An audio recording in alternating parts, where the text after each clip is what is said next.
Actually मुश्किल तो काफ़ी रहा है, क्योंकि रीज़न इज़ दैट कि इतनी इंटेंस फिल्म के लिए जो है ना, जैसे जो रेप सीक्वेंस है उसके लिए जो है सेंसर ही निकालना काफ़ी मुश्किल था। अब इसमें जो सबसे बड़ा आई थिंक रेप सीक्वेंस अगर आप गूगल या यूट्यूब अगर सर्च करोगे तो उसमें आपको 1 मिनट 2 मिनट के मिलेंगे। ये काफ़ी लंबा 9 मिनट का रेप सीक्वेंस है, जो इंक्लूडिंग बॉलीवुड टू हॉलीवुड अभी तक नहीं आया है इतना बड़ा रेप सीक्वेंस। मेरा रेप सीक्वेंस करीब करीब 12 मिनट का था और उसको करीब करीब 3 मिनट हमने काटा है, जबकि सेंसर की तरफ से अप्रूव हो रहा था 4 मिनट्स। तो काफ़ी 4 से 5 महीने लगे मुझे सेंसर पास कराने में। और ऐसा ये एक बहुत बड़ा चैलेंज है। और एक्टर्स को ढूंढने में कितनी मेहनत करनी पड़ी? जैसे हमने देखा कि ऑन स्क्रीन एक्टर्स सारे सभी अच्छे लग रहे हैं, तो उसको लेकर थोड़ा सा बताइए कि कितनी खोज करनी पड़ी एक्टर्स को। एक्टर्स का हमने काफ़ी ऑडिशन रखा। हमने यहाँ पे ऑडिशन रखा, प्रयागराज में ऑडिशन रखा, उसके बाद में हमने दिल्ली में भी ऑडिशंस रखा था। तो सबके क्लिप्स देखने के बाद अल्टीमेटली हमने 3 लड़कियों को शॉर्टलिस्ट किया था। उसमें से फिर काशवी को मैंने फिर सेलेक्ट किया as per acting, as per lucky में। काशवी, जानना चाहूँगा आपसे कि ये जो फिल्म है निर्भया कांड पे है बेसिकली, क्या कहना चाहेंगे जब से ये हुआ था 2012 में, तब से आप कितना उस केस को फॉलो कर रही थी और आपके लिए कितना एक दुखदाई चीज़ था एक लड़की होने के नाते? नहीं, ये निर्भया कांड पर नहीं है बेसिकली। ये जो दिल्ली में रेप केसेस हुए हैं अभी तक, काफी सारे केसेस होते रहते हैं। मतलब आज one of the most highlighted case Nirbhaya. Actually नहीं, ऐसा है नहीं। हमने जब आप फिल्म देखेंगे प्रॉपरली तो उसमें हमने और भी रेप दिखाए हैं। मतलब दिल्ली में जैसे उसमें से एक कैरेक्टर जो मैंने प्ले किया है वो एक कैरेक्टर है, वो किसी की रियल स्टोरी पे बेस्ड नहीं है। वो सिर्फ ये है कि एक नॉर्मल सी सीधी सादी लड़की का जब रेप हो रहा है, एक लव स्टोरी दिखाई है प्रॉपर, तो वो किसी से रिलेट नहीं करती है। वो खुद में एक कैरेक्टर है।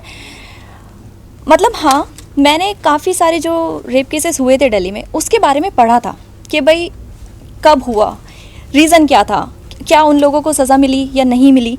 तो तब जाके मैंने देखा कि ये है, बट ऐसा नहीं है कि ये किसी कैरेक्टर पे बेस है। ये प्रॉपरली जो रेप होते हैं, एक मासूम सी लड़की होती है जिसको कहा जाता है कि उसने शॉर्ट ड्रेसेस पहनी हैं इसलिए हो गया, ऐसा नहीं है। तो हमने वो दिखाया है कि भाई एक सिंपल सी लड़की है जिसकी एक लाइफ बहुत ही खूबसूरत है, उसके सपने हैं, और उसके साथ ऐसा कुछ हो जाता है तो क्या होता है, उनके पेरेंट्स पे क्या गुजरती है, उसकी लाइफ कुछ बचती नहीं है एक्चुअली। लेकिन आपने जो दिखाया है फिल्मों में, बस में हुआ है जो दिल्ली निर्भया रेप है, जैसे कि जिस तरह से दिखाया गया पूरी तरह नेक है, उसी तरह से वो पूरा वही दिखाया। एक्चुअली आपने वो ट्रेलर में हमने खाली एक केस को हाईलाइट किया है। इसमें काफ़ी सारे रेप केसेस हैं जो इंडिया में जैसे काफ़ी सारे हो गए, जैसे यूपी में हो गया, बेंगलोर में हो गया। तो ऐसे इससे पहले एक दिल्ली में निर्भया से पहले ये एक फॉरेनर का रेप केस हुआ था।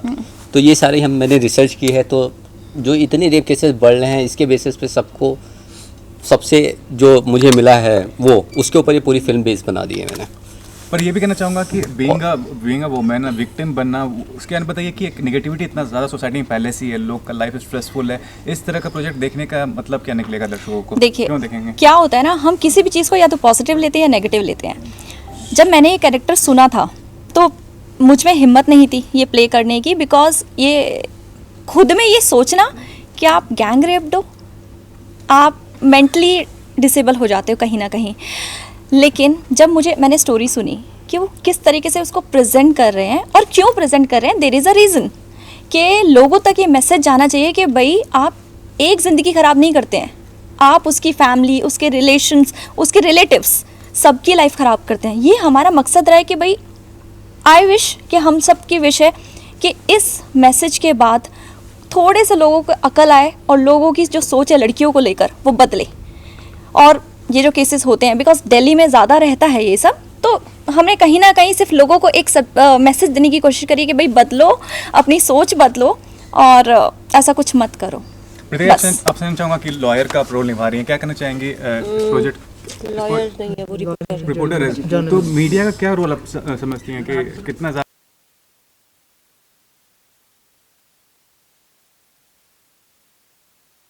ज़रूरत तो नहीं है, बट मीडिया वालों को कौन रोक सकता है? राइट, ज़रूरत तो नहीं है। अब एक लड़की का रेप हो गया तो इसमें कुछ ज़रूरत नहीं है किसी को मीडिया में दिखाने की। केस वैसे भी सॉल्व हो सकता था, लेकिन ठीक है, मीडिया भी हेल्प भी करता है, एडवांटेजेस भी है और डिसएडवांटेजेस भी है, आप बोल लो तो ठीक है। पर मैम मीडिया आपने जो किरदार निभाया है कितना आपने इसके लिए वर्कआउट किया, और जिस तरह से आपने जो दिखाया है ऐसा लग रहा है कि जो दिल्ली में हुआ है रेप उसी को लेके है आपका पूरा, वो बताइए कि क्या। मैंने कैसे निभाया है, मुझे कुछ डिफ़िकल्टी नहीं हुई। मैं एक्टर हूँ तो मैं जर्नलिस्ट भी बन सकती हूँ, रिपोर्टर भी बन सकती हूँ, कोई बड़ी बात नहीं थी इसमें। हाँ मतलब थोड़ी बहुत मेहनत की और ठीक है, हो गया।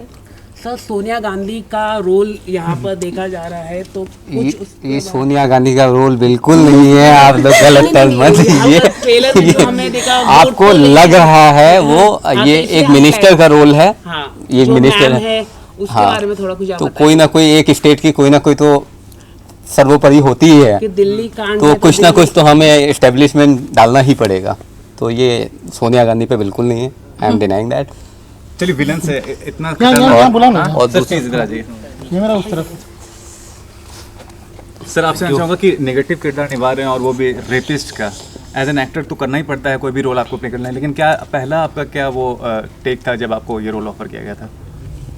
सर जब ये सर ने मुझे बोला कि शाबाश तुम्हारे लिए एक रोल निकाला है रेपिस्ट का, तो मैंने कहा यार ये रेपिस्ट का रोल मतलब बहुत मुश्किल है हमारे लिए। पूरी लाइफ में हमने एक सेकंड भी कभी लाइफ जी नहीं रेप वाली, रोमांस तो बहुत किए हैं पर रेप नहीं।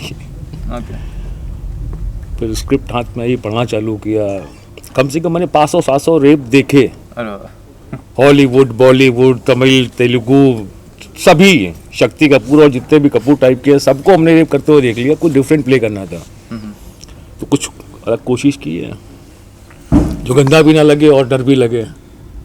ये भी जानना और चाहूँगा सर एक आखिरी सवाल आपसे पूछना चाहिए सर, जुडिशरी को लेके आपने जो दिखाया है क्या क्या आपने दिखाया, क्योंकि ऐसा लग रहा है कि जो जब हुआ था दिल्ली कांड में वो आप लोगों ने पूरा दिखाया, क्या आगे का आपने दिखाया किस तरह से उनके पेरेंट्स को प्रॉब्लम आया, फेस आया, हर जगह उनकी पिटीशन ख़त्म हुई, हैंगिंग के लिए भी प्रॉब्लम हुई, वो भी आप लोगों ने दिखाया है फिल्म के अंदर? ये तो आई थिंक फिल्म रिलीज होने पे देखा जाए तो ज़्यादा अच्छा तो रहेगा। ट्रेलर में एक पार्ट दिखाया, वो तो पूरा अब देश सब तो जानता नहीं है। दिखा सकते, ये हाँ। 3 मिनट का ट्रेलर है, आई थिंक काफ़ी लंबा बनाया है मैंने। हाँ।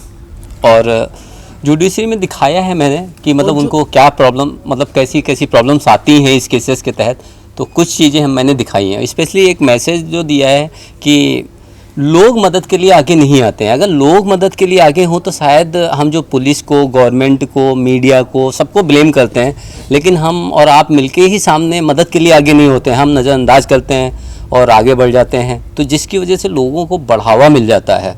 तो ये बेसिकली एक मैसेज है कि लोग बढ़ के मदद करें, जो भी हैरेस हो रहा हो, चाहे उसका रेप हो रहा हो, चाहे वो टॉर्चर किया जा रहा हो, तो उसके लिए लोगों को बढ़ के मदद करने के लिए आना चाहिए आगे, और इंस्टेड ऑफ मीडिया को या फिर इसको पुलिस को ब्लेम करने की जगह, गवर्नमेंट को ब्लेम करने की जगह, लोग मदद करने के लिए एक दूसरे की आगे आएँ।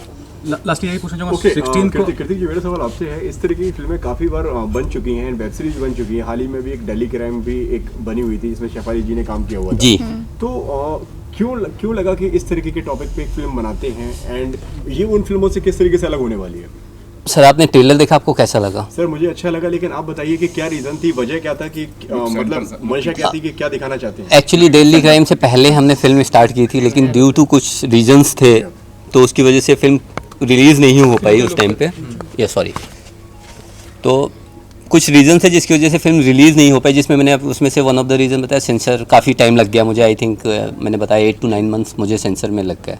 जैसे करुणा ने 6 मंथ ले लिया, उसके बाद में 3 महीने और लग गए, काफ़ी बड़ा रेप सीन होने की वजह से।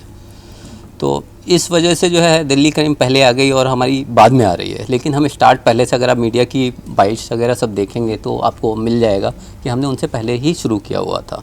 और जो आप डिफरेंस पूछ रहे हैं मुझसे, जो सवाल है आपका, वो ये है कि वहाँ पे काफ़ी सारा इन्वेस्टिगेशन दिखाया गया है, सफरिंग दिखाई है, लेकिन उसमें मिसिंग जो है, सॉरी, उसमें जो मिसिंग है वो एक गैंग रेप गर्ल के साथ वो क्या गुजरती है, किस वो जो जब रेप हो रहा होता है उसको कितना टॉर्चर होता है, कितनी पीड़ा होती है, वो कोई किसी ने नहीं दिखाया है, तो मैंने वो दिखाने की कोशिश की है। इसकी यूएसपी ये है। एंड और क्या डिटेलिंग की है आपने इस फिल्म के लिए, क्योंकि आधे से ज़्यादा कहानी तो लोग दिखा चुके हैं, बता चुके हैं, आपने क्या अलग से आप दिखाने वाले हैं इस फिल्म के अंदर? सर काफ़ी सारी चीज़ें दिखाई हैं मैंने, जिसमें से पुलिस का रोल दिखाया है और मीडिया का भी काफ़ी पावरफुल रोल दिखाया है, जो मीडिया वाइज का I think Delhi crime was missing, तो मीडिया का काफ़ी बड़ा मैंने रोल इसमें रखा है। और स्पेशली जो सफ़रर है, लाइक काशफी को जैसे मैं दिया है जो रोल, तो जो सफ़रर है उसका भी हमने जो है काफ़ी बड़ा दिया है कि वो पीरियड जब रेप हो रहा है तो उसके साथ क्या गुजरती है,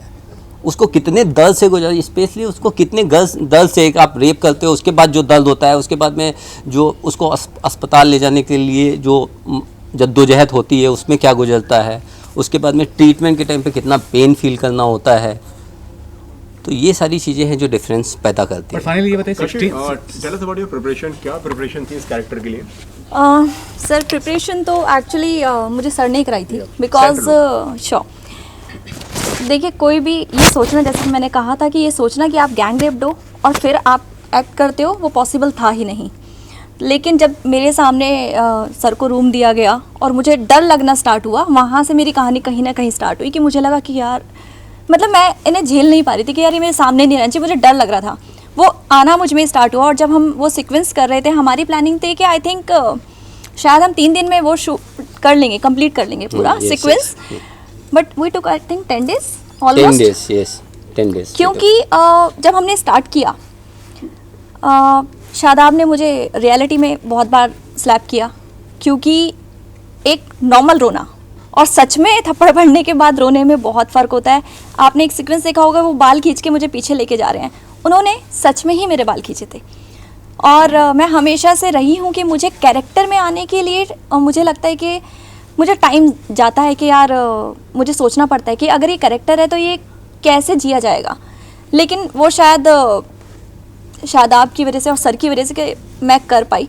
प्रिपरेशन यही होती है कि आप उसमें जाते हो कि आप सोचते हो कि यार ऐसा हो गया है या होने वाला है, या कहीं ना कहीं मुझे पता था कि जब रियलिटी में ऐसा कुछ होगा, मेरे बाल खींचेंगे, मुझे थप्पड़ मारा जाएगा, मेरे हाथ को सॉफ्टली नहीं उतना हार्डली पकड़ा जाएगा कि मेरी चीख निकल जाए।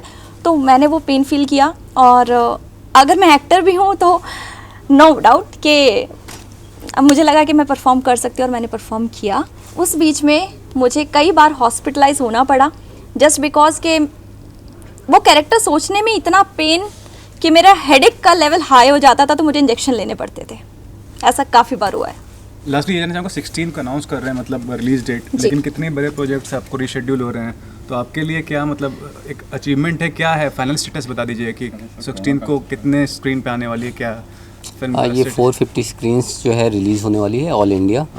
अब अगर महाराष्ट्र में लॉकडाउन होता है तो definitely we are not going to postpone the release, but 450 theatres it is going to release in India.